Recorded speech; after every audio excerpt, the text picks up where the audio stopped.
Praise the Lord, hallelujah. Zion வேதாகம ஆய்விற்கு அன்போடு கூட இயேசு கிறிஸ்துவின் நாமத்தில் உங்களை வரவேற்கிறேன். இன்று தினத்திலும் பரிசுத்த மார்க் எழுதின சுவிசேஷம் அதிகாரங்கள் 13 முதல் 16 அதிகாரங்களில் உள்ள வசனங்களை தியானிக்க சர்வமுள்ள தேவன் நமக்கு கிருபை பாராட்டுவாராக.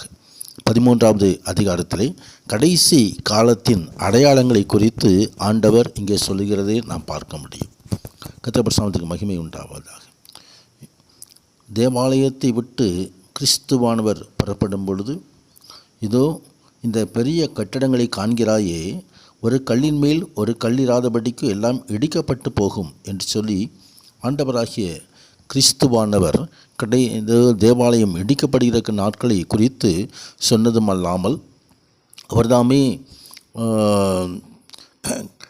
யுத்தங்களின் செய்திகளை கேட்பீர்கள், கலங்காதையுங்கள், ஆனாலும் முடிவு உடனே வராது. ஜனத்துக்கு விரோதமாய் ஜனம், ராஜ்யத்துக்கு விரோதமாய் ராஜ்யம் எழும்பும், பூமி எதிர்ச்சிகளும் பல இடங்களில் உண்டாகும், பஞ்சங்களும் கலகங்களும் உண்டாகும், ஆம் வேதனைகளுக்கு ஆரம்பம் என்று ஆண்டவர் சொன்னார்.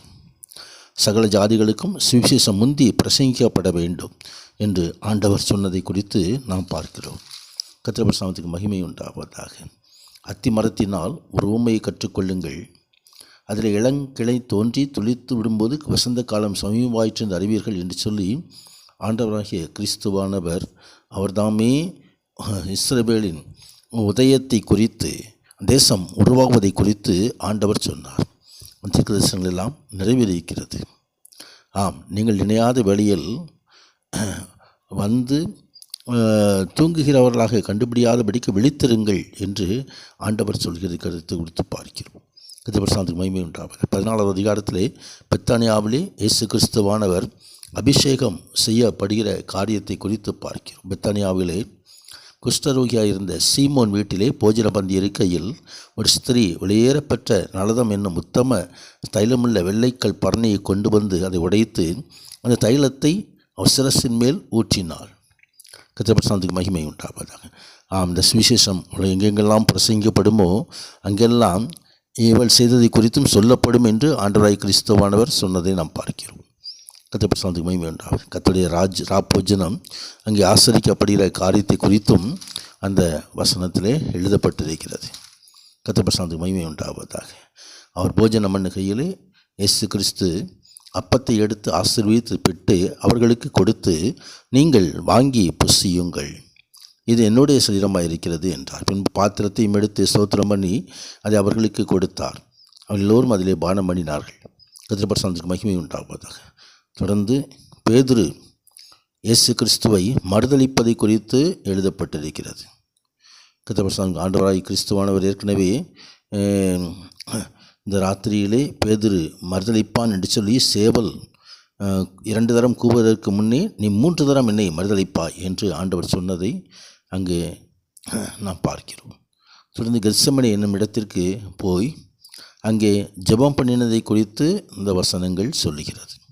தொடர்ந்து இயேசு கிறிஸ்துவானவர் அங்கு வந்துதான போர் சேவகர்களால் கைது செய்யப்படுகிறதை குறித்தும் அவர்தாமே செனகரிப் சங்கத்திற்கு முன்பதாக நிறுத்தப்படுகிற காரியத்தை குறித்தும் அங்கே பேதுரு இயேசுவை மறுதளிக்கிற காரியத்தை குறித்தும் விளக்கப்பட்டிருக்கிறது. 15ஆம் அதிகாரத்திலே பிலாத்துக்கு முன்பதாக இயேசு கிறிஸ்துவானவர் நிறுத்தப்படுகிறார்.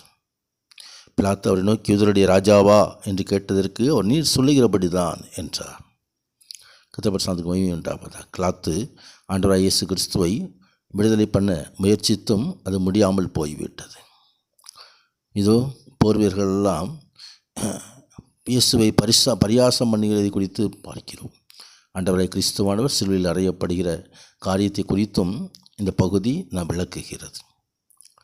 6ஆம் மணி நேரம் முதல் 9ஆம் மணி நேரம் வரைக்கும் பூமி எங்கும் அந்தகாரம் உண்டாயிற்று.